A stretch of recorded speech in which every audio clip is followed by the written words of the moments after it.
We'll put up a side-by-side. This is 4 weeks out this year on the left and 4 weeks out last year on the right. Urs and Ramon both look like they've improved and put on some significant size. Ó, Blessing bugou, hein, mano? Blessing bugou. Uh-oh. You gotta get these. Uh-oh. You see that shit right there? Y'all saw this right? That's crazy. Oh, shit. Fala aí, marombada! Suavidade, vídeo novo se iniciando por aqui. Vamos iniciar o vídeo desse sabadão falando sobre o monstro Urs. Ele que fez algumas atualizações de shape aqui, que eu já até mostrei pra vocês aqui no canal. E o mano de fato tá brutal. E ontem ele encontrou Blessing e bugou o homem. Se liga aí, ó. Ele mostrou o glúteo, que tá fatiado. Faltando aí 4 semanas para o Mr. Olympia. Aí, ó, Blessing bugou, hein, mano? Blessing bugou. Uh-oh. You gotta get these. Uh-oh. You see that shit right there? Y'all saw this right? That's crazy. Oh, shit. Those almonds from Germany. German's almonds. That's the secret right That's there. the secret? Little almonds. Just a little almonds. All right. Yeah. E após aí essas últimas atualizações da fera Urs Kalecinski, a mídia gringa ficou doida. Será que Urs pode chegar com tudo e bugar aí nomes como Ramon e Cbum? O maior canal de fisiculturismo do mundo, Nick Strange Power, comentou sobre o assunto e eu traduzi pra vocês. Vamos ver junto. First story that I've got for you guys today.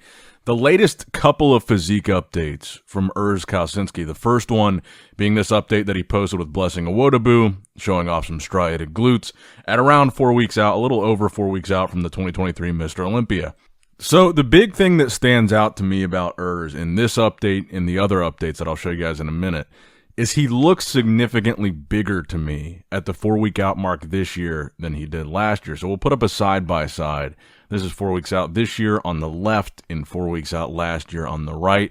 I feel like he was a little flatter last year, but a lot sharper and leaner at 4 weeks out. And I think the topic of conversation with Urs following the Arnold Classic into his offseason was just how big he was. I think he was like 270 at the peak of his offseason. And even at the Arnold Classic, when I talked to Urs right after the Arnold, he was saying that his weight limit back then, I think he said he still had about 10 more pounds of wiggle room to fill out that weight limit.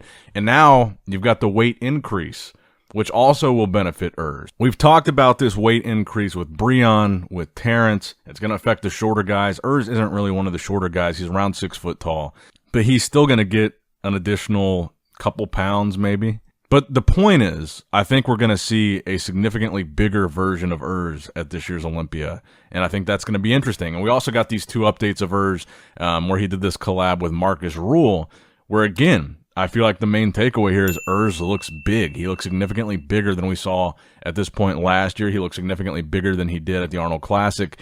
And I think it's going to be interesting to see how this translates on stage in Classic Physique, a bigger version of Urs. Because last year at the Olympia, I think Urs was by far one of, if not the most conditioned guy in Classic Physique. But if you looked at Ramon and Cbum, they were significantly bigger than him. So I think if he has comparable conditioning with what looks to be a significantly bigger physique, I feel like he's going to be a lot more competitive this year. And that's why I say I think that top 3, even for Terrence, is going to be difficult to crack with Urs in the mix. Urs and Ramon both look like they've improved and put on some significant size. And hopefully he doesn't sacrifice too much conditioning to come in bigger, because if you look at the updates from last year, again, this was 4 weeks out from the Olympia last year. A lot leaner, a lot drier, but flatter, and he doesn't look as big. Whereas this year, he looks really round, really full, not flat, not as dialed, but bigger and still on point. But all these Classic Physique updates that we've seen, the recent stuff of Chris Bumstead, the recent stuff of Terrence, we've obviously seen him compete pretty recently. Now, Urs, I think we're going to have a really exciting, really competitive Classic Physique first call. And I think all these guys that we've been talking about improving so much from year to year, it looks like a lot of them are going to have improved a lot for this year. And I feel like we're going to see a different version of Urs that might be more competitive. Bom, marombada, mas agora eu quero saber o que você achou. O que você achou aí das palavras de Nick Strange Power? Concorda? Discorda? Comenta aqui embaixo. E Urs, pode aí assustar Ramon e Cbum ainda este ano? Comenta aí. Se você chegou até aqui, me dá aquela moral, se inscreve, deixa aquele like, comentário pesadão. Te vejo no próximo vídeo. Grande abraço, marombada!